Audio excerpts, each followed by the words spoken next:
afternoon, everyone. Honorable Sister Mrs. Manji Nehru Kaul, Judge, Punjab and Haryana High Court. Shri Lekhraj Sharma ji, the Chairman, Privilege Committee, Bar Council of Punjab and Haryana. Shri Amit Rana, Member, Finance Committee of Punjab and Haryana Bar Council. Dr. Meenu Verma, Professor. Dr. Anshu Jain, Assistant Professor. Dr. Shikha Dhiman, Assistant Professor. And other esteemed members sitting off the dais. Dear students, I had no inkling that I have to speak before the students of the college. I was told to have this technical session. I was intending it to speak to the lawyers, and therefore my speech was also prepared accordingly. But since I have to speak to you all relating to the Constitution, I would mold my speech to a certain extent, and I'll tell you certain things about what has been there and how our Constitution has traveled for 75 years and how it started. You all must be reading about it in your books also, and the Constitution books which are there. But I don't know which classes you are there and whether you have already studied Constitution or not. They are studying. Yes. Well, in the pious city of Amritsar, I was called, and I am really thankful to the organizers to have asked me to speak on this subject. It's very dear to my heart. I have practiced all throughout in the constitutional field, so I was really happy to speak on this aspect. The Government of India Act 1919 was the first act which, got the seeds of this constitution were born. But that act was not found to be such which could be said to be operative. So then there were demands of amendments to be made in them, and then Government of India Act 1935 was brought into force. It created a certain kind of representation of princely states were there. But yes, for the first time, this Government of India Act 1935 did give a primacy to a certain extent to the people because of direct elections were introduced. On 9/12/1946, the Constituent Assembly was formed, which included 292 members of the provincial legislative assemblies. 93 members represented the Indian princely states, while 4 members represented the Chief Commissioner provinces of Delhi, British Balochistan, Coorg, and Ajmer Merwada. These all 292 members of this Constituent Assembly, under the eldest parliamentarian, not the oldest, but the eldest parliamentarian, Dr. Sajjidanand Sinha, chaired the first meeting, and it started functioning on 9/12/1946. They had only one single goal in their mind, and that was to establish democracy. The will of the people was to be made the supreme. That was the idea behind how the Constitution was to start functioning. Dr. Ambedkar gave several guiding speeches during the period when this Constitution was being formed. And interestingly, though I have not included here, I would just give you one incident is with regard to Article 1 of the Constitution. The name is Bharat, India, that is Bharat. The question was, the proposal first time which was introduced was India should be the name. India would be, we are Indians and this is India. Then there were several amendments introduced by the various Constituent Assembly members, and ultimately after almost 8 months. They went on Article 2, they went on Article 3, they finalized all these articles, but Article 1 could not be found. And then ultimately, Dr. B.R. Ambedkar introduced this term and said that India, that is Bharat, that should be the way we should introduce our constitution. So that is how interestingly we can see, and because you are all students of law and certain advocates are also there, I would tell you, maximum number of people who were the members of the Constituent Assembly were lawyers. And they were the persons who prepared that constitution which is ruling, which controls, and which guides us even as on today. It was adopted on 26/11/1959, and the final session of the August body was held on 24 January 1950.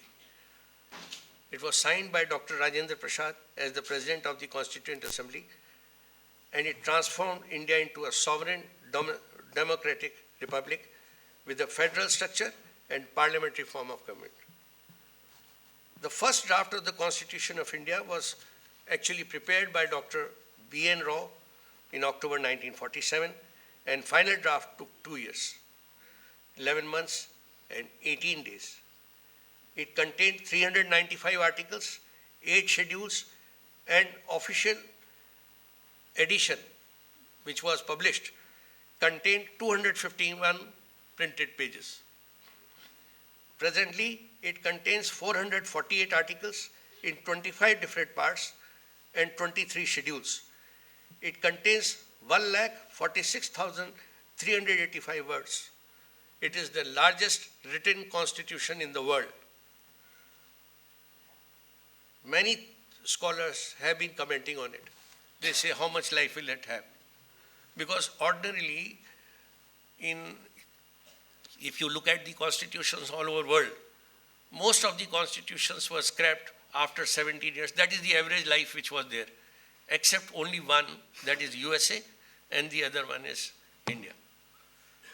So you have to be proud of your constitution, that for 75 years, this constitution is alive and moving on. Now, one thing which is the Indian constitution adopted was a parliamentary form of government. This parliamentary form of government, we have taken it from Westminster model. It's a palace of Westminster in London. And the Parliament of United Kingdom is housed in that palace. So that is known as Westminster model, which we adopted in India. In contrast, in USA, it is a presidential form of government. In France, it is a semi-presidential form of government. Half of it is with the government, half of it is with the president, the powers. That is how they are bifurcated. And the method of election is also typical. While president is directly elected, certain members are elected through representation.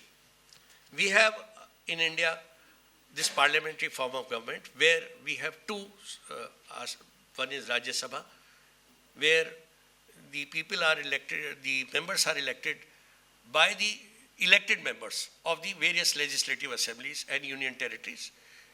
And so far as the Lok Sabha is concerned, you all, as you grow above, you get the electoral rights, you all will elect the members.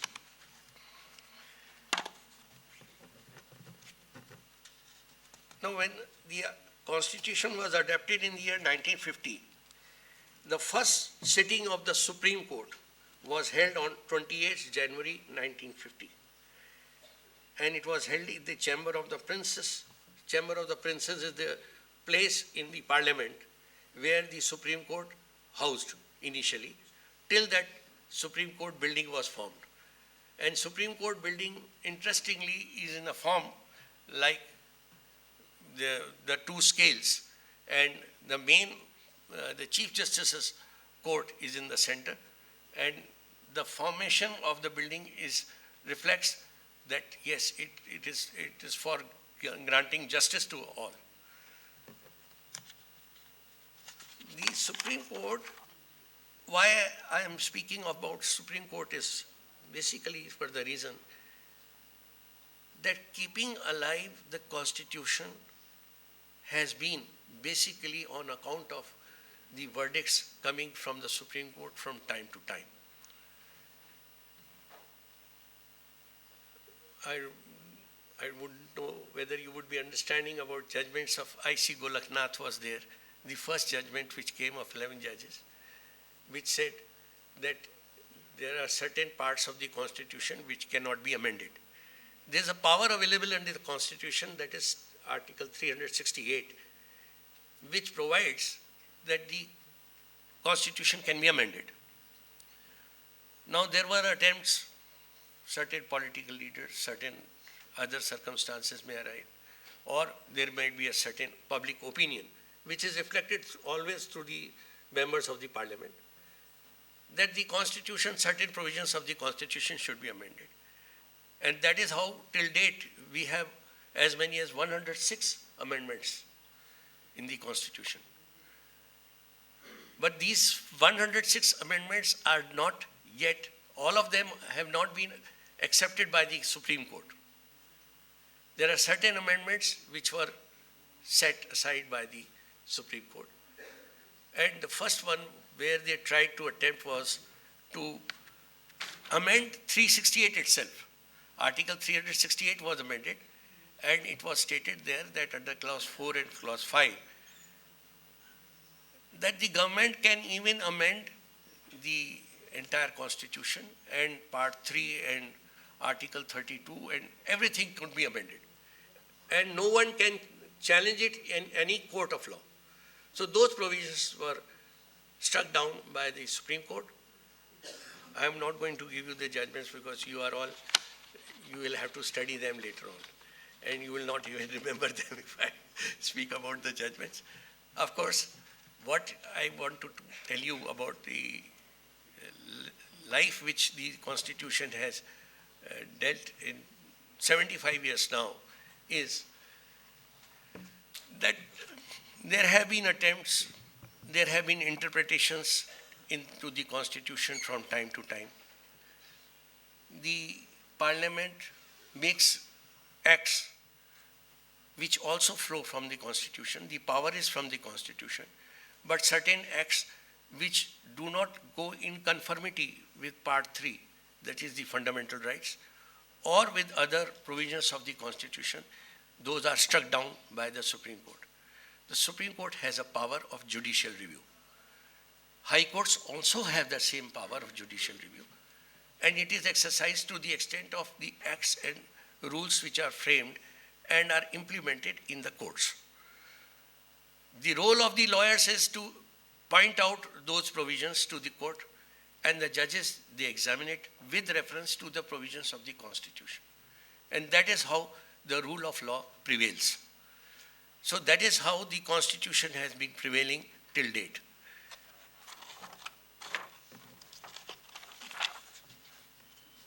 I would like to give you some examples relating to what have been the roles. There's a case of Menka Gandhi which you should definitely read, Menka Gandhi versus Union of India, that expanded the interpretation of Article 21, embedding the principles of natural justice and due process in the right of life and personal liberty. Then Indira Sawhney versus Union of India is another judgment where Supreme Court reinforced the commitment to social justice, the reservations which were there. That's also a 9 judges bench judgment and deals with the aspects relating to social justice and what kind of reservations should be treated and should be treated as part of the fundamental rights. Then MC Mehta's case was there, which expounded the environmental protection, and environmental protection laws came into being.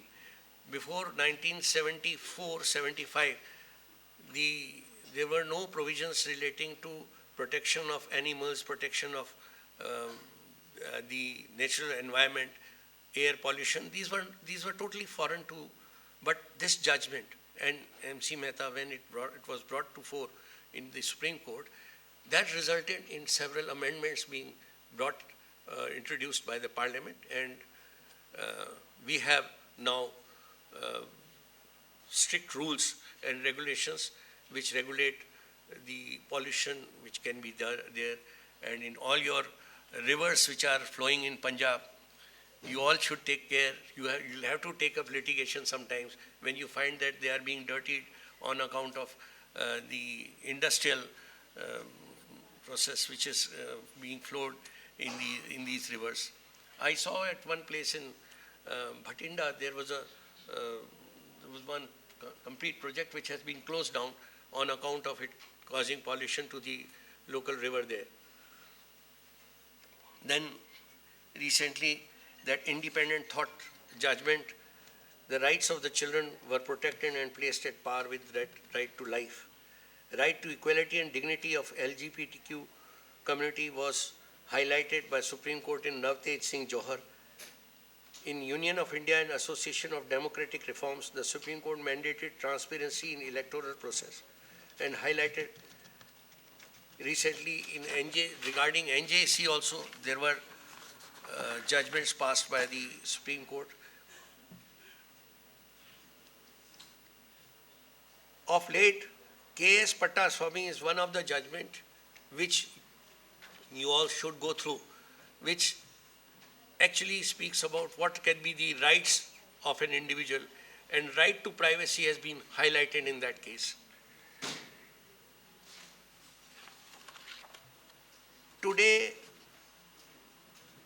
when I look back at the 75 years of traveling of this constitution, I find that the role of the lawyers, and I'm saying so because it's a bar council, not because it's a case, the function is made by the bar council, but because it is a part of the history of our constitution, that whenever the lawyers have expounded the public cause, that has been noted, recognized, and orders have been passed by the courts. And when courts pass these orders, the resultant effect is that the Parliament passes the act and enactments come into being. So I salute all those lawyers and, of course, the honorable judges who were there of that time, who thought about the future and passed such orders which resulted in the good life which you are all leading, I would say.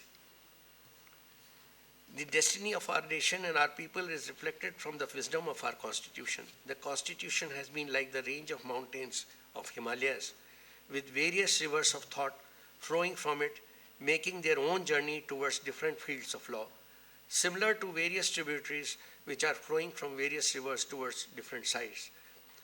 The concept of articles coming from the Indian Constitution are interpreted to give different meanings as per the demand of the society and its effect on the functioning of the executive, legislature, and judiciary. The framer of the Indian Constitution has stated, "We, the people of India, do hereby adopt, enact, and give to ourselves the Constitution." We, the people as on today, continue with the same spirit. The Constitution has made India, that is Bharat, a proud nation. Jai Hind, Jai Bharat.